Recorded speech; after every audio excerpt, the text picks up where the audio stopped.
บายดีทุกคนวิดีโอนี้บรัดเดินทางมาเบิ่งการแห่นางสังขารอยู่ที่เมืองวิลาบุรีแขวงสอดเขตตอนนี้เป็นขบวนนำพุทธฮูกแล้วก็พระสงฆ์นำหน้านี่รถแก่เพื่อนกับดีวโรหุ่นใดดีวโรเด้รถมาจากเกาหลีใต้เดี๋ยวรอรุ่นนางสังขารนำกัดทุกคนเลย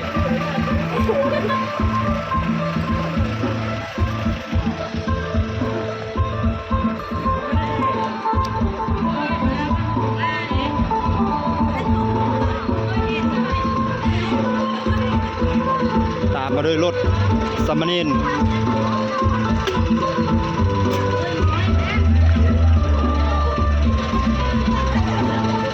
ย่างถวายไปเลย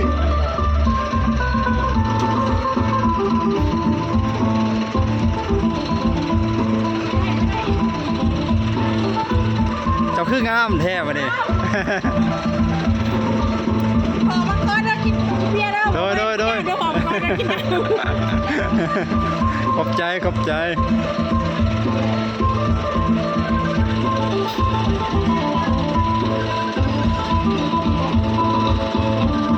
นำหน้าโดยอีซูซุคันนี้เนาะอีซูซุเครนยี่ห้อยังนี่ตาดาโน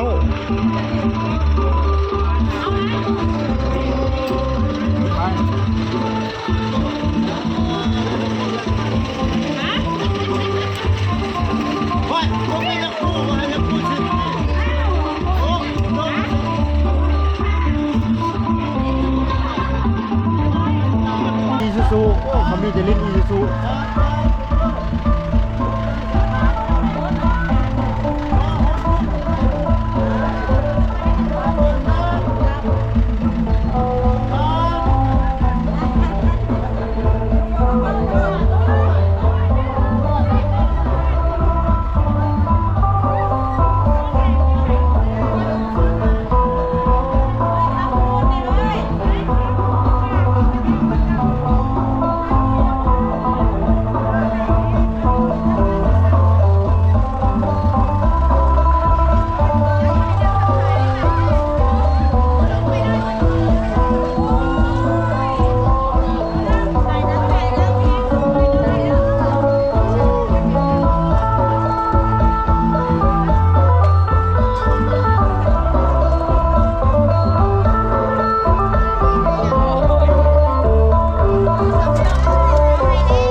จากห้องประกาศปกครองเมืองวิลาบุรีหาวัด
มือทับอิฐของบุญสงกรานต์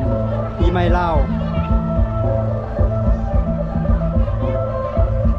วันที่14 เมษายน 2568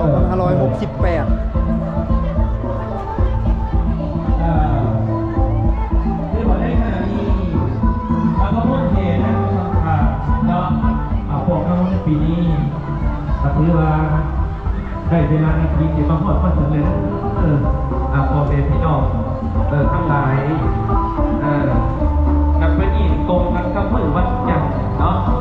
ที่ว่านักสังขารเอาปีนี้ก็ถือว่าเป็น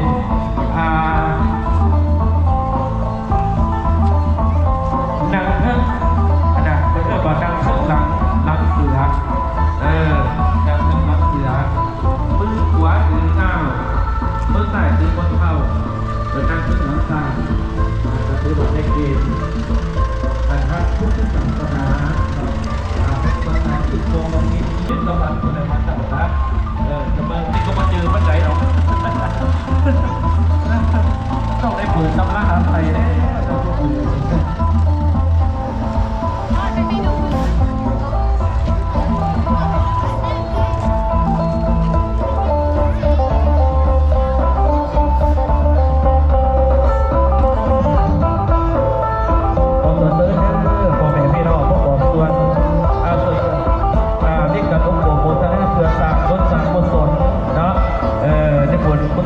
ปีนี้คือว่าทั้งวันพิลักษณรามก็ยังขาดปัจจุปัจจัยในการสร้างของการส่งประจำเมืองบุรีบุรีของพวกเขาผู้ใดที่มีใจใส่ศรัทธาผู้หมวดตัวในงานบุญพุทธสงกรานต์ปีนี้เราถือว่าปีนี้ก็เป็นปีที่2ที่เมืองบุรีพวกเขาได้จัดงานแห่นางสงกรานต์หลังจากของการเสนอปีน้องๆของเขามาความแห่น้ำกันเดี๋ยวเราไปวันมายกพุทธตู่ออกมาได้เด้อพี่น้องเด้อ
เออ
นาสังขารกาเทวาชีวิตบุพาน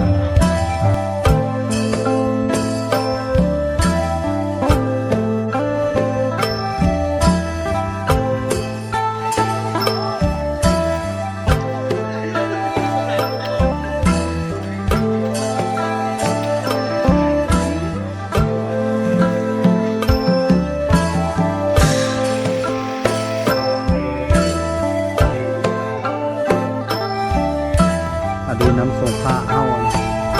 เตรียมมาเรียบร้อยน้ำเค็มน้ำดอกไม้น้ำหอมชีเริ่มส่งผ้าแล้วประเดี๋ยวได้ทุกคนเปิดส่งแล้วเปิดให้ส่งแล้วดีดีแห้งเด้อปีใหม่สิมาแล้วเริ่มมาเลยขอให้ชีวิตข้าจงพบแต่สิ่งดีๆมีความเจริญขับขี่ร่ำรวยมันยืนเด้อชีทุกท่านที่เข้ามาติดตามชมคลิปวิดีโอของมาลัดชีของเรากับพรเจริญรุ่งเรืองเลย อยากแรงจากความคอยขึ้นในเกิดมีต่อไปเด้อนะครับคนเดินสาธุ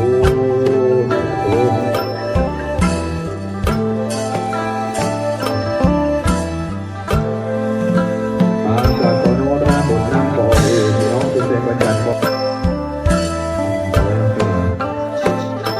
ได้สำเร็จเนาะรายการการแห่พระพุทธรูปการแห่นางสังขารในวันที่นี้ต่างๆชีวิตขึ้นโอ้สุขสบายนำไปด้วยเด้อแม่เด้อสามีห้องเดี๋ยววันน้องไปทำบ้านน้องสำราญโมทนาหาที่บ้านดีสาธุในการแม่ห้องน้องแม่น้องมาจากบ้านน้องสำราญโมทนาปัจจัยหาที่บ้านดีหาที่บ้านดี เมซี่มัดแขนให้ลูกชาย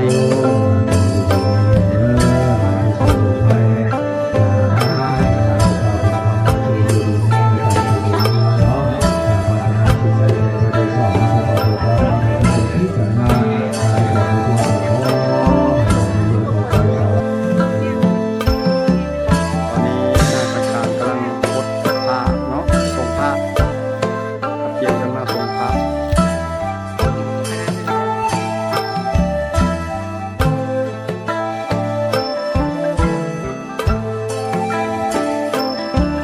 น้องคนสองเด้อ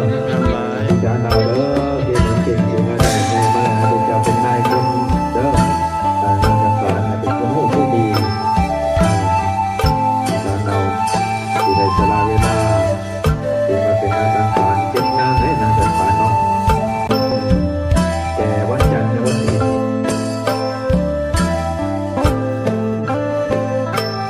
ก็คือว่าได้ประกวดเนาะเดี๋ยวประกวดเอาก็ได้นางสังขารเดี๋ยวได้ถูกเอาโลด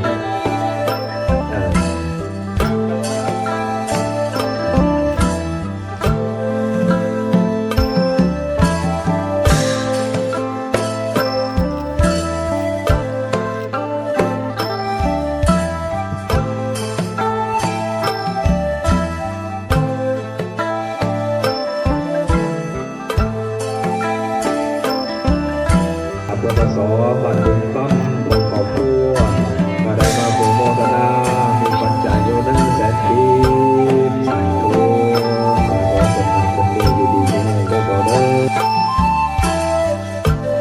ขอให้การปรุงโน้ให้จบให้มาได้รับไม่ด้วยหากความเชื่ออะไรต้องไปยานีเด้อคำนับสู่โน้สาธุ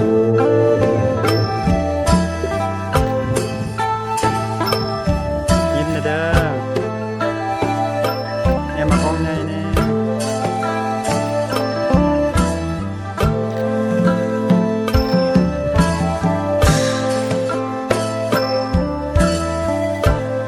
บทสุดท้าย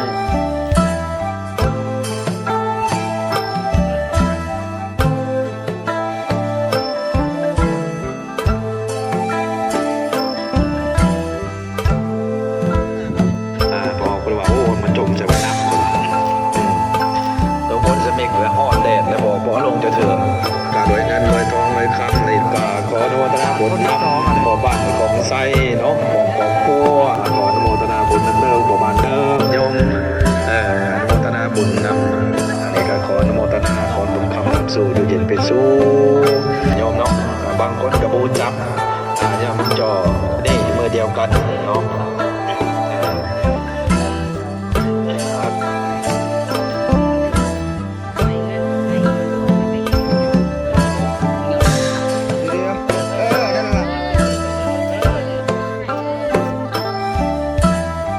เอาเยี่ยม